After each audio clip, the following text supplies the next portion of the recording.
प्रिय छात्रों, आज हम चर्चा करने वाले हैं कानपुर यूनिवर्सिटी यानी CSJM यूनिवर्सिटी कानपुर, उसके बीएड फर्स्ट सेमेस्टर के पेपर सेकेंड की। पेपर का नाम है सोशोलॉजिकल पर्सपेक्टिव ऑफ एजुकेशन, शिक्षा के सामाजिक परिप्रेक्ष्य। ठीक है, तो आज हम इसकी चर्चा करेंगे। ये प्रीवियस ईयर का पेपर है आपका, सन 2024 और 25 का। ठीक है, तो इसमें हम देखते हैं कि किस तरह से उस समय पेपर आया था सन 2024 और 25 में।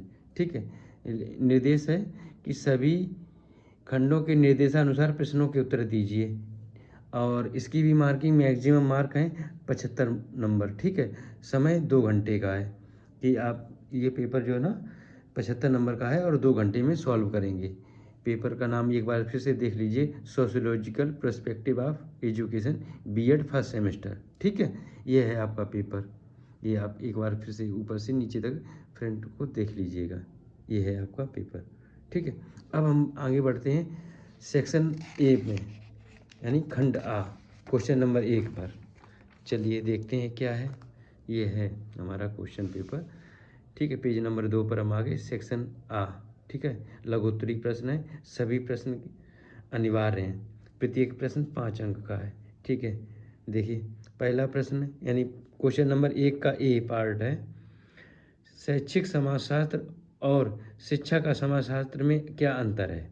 ठीक है, पहला क्वेश्चन हमारा हो जाता है फर्स्ट ए।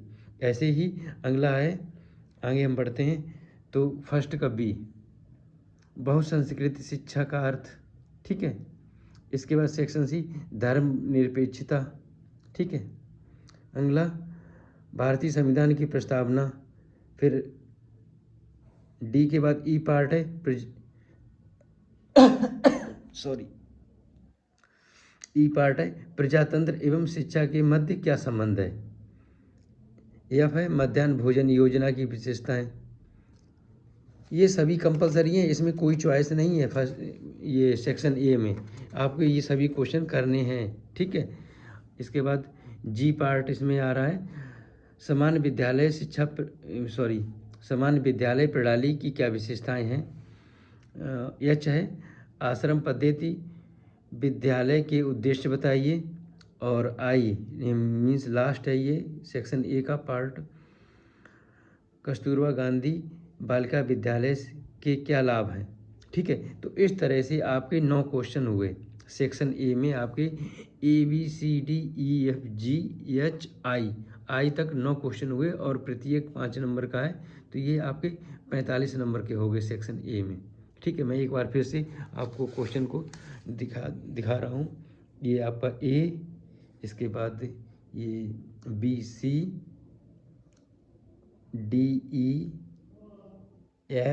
इसको नोट कर लेना आप लोग बाद में, FGH और I। ठीक है, यहाँ तक आपके ये 9 क्वेश्चन हो गए, आपको ये सभी कंपलसरी हैं। अब हम चलते हैं सेक्शन बी में। तो सेक्शन बी में हम देखते हैं क्या है कि सेक्शन किसी एक प्रश्न का उत्तर दीजिए, प्रत्येक प्रश्न 15 अंक का है। तो सेक्शन बी में अभी आपके इस तरह से सेक्शन बी में चलते हैं। क्वेश्चन नंबर 2, क्वेश्चन नंबर 2 और क्वेश्चन नंबर 3। ठीक है, क्वेश्चन नंबर 4। ठीक है, इनको नोट कर लीजिएगा आप लोग एक बार फिर से। क्वेश्चन नंबर 2, क्वेश्चन नंबर 3 और क्वेश्चन नंबर 4। इसके बाद आगे बढ़ते हैं क्वेश्चन नंबर 5। ठीक है, इस तरह से आपके सेक्शन बी में 4 क्वेश्चन है और कोई एक क्वेश्चन आपको करना है। ठीक है, तो 15 नंबर का ये हो गया, तो 45 उधर हो गए थे सेक्शन ए में, 15 ये, तो हमारे हो जाएंगे 60 मार्क। ठीक है, 60 नंबर का हमारा पेपर हो गया। अब आते हैं हम सेक्शन सी में। तो सेक्शन सी में हम देखते हैं, देखिए सेक्शन सी में किसी एक प्रश्न का उत्तर दीजिए, प्रत्येक प्रश्न 15 अंक का है। ठीक है, तो सेक्शन सी का है क्वेश्चन नंबर 6, नोट कर लीजिए आप लोग। लिंग जाति एवं अक्षमता के संदर्भ में शैक्षिक अवसरों की समानता का वर्णन। ठीक है, 6। क्वेश्चन नंबर 7, क्वेश्चन नंबर 7 हो गया, और क्वेश्चन नंबर 8। ठीक है, क्वेश्चन नंबर 8, तो एक बार देख लीजिए क्वेश्चन नंबर 6, क्वेश्चन नंबर 7 और क्वेश्चन नंबर 8। ठीक है, ये हो गए क्वेश्चन नंबर 8। इसके बाद लास्ट क्वेश्चन है आपका क्वेश्चन नंबर 9। ठीक, इस तरह से आपके ये आपका पेपर होगा। तो ये 4 क्वेश्चन लास्ट में है, तो 4 में से आपको कोई भी एक करना है। ठीक है, तो इस तरह आप समझ जाइए कि सेक्शन ए में आपके सभी कंपलसरी हैं 9 को के 9 क्वेश्चन, और सेक्शन बी में एक क्वेश्चन करना है, और सेक्शन सी में भी 15 नंबर का एक क्वेश्चन करना है। 4 दिए गए हैं, उनमें से एक करना है। तो ये आपकी चॉइस रहेगी। ठीक है, अब अगला थर्ड पेपर का हम अगले वीडियो में आपको बताएंगे। ठीक, आज के लिए बस इतना ही।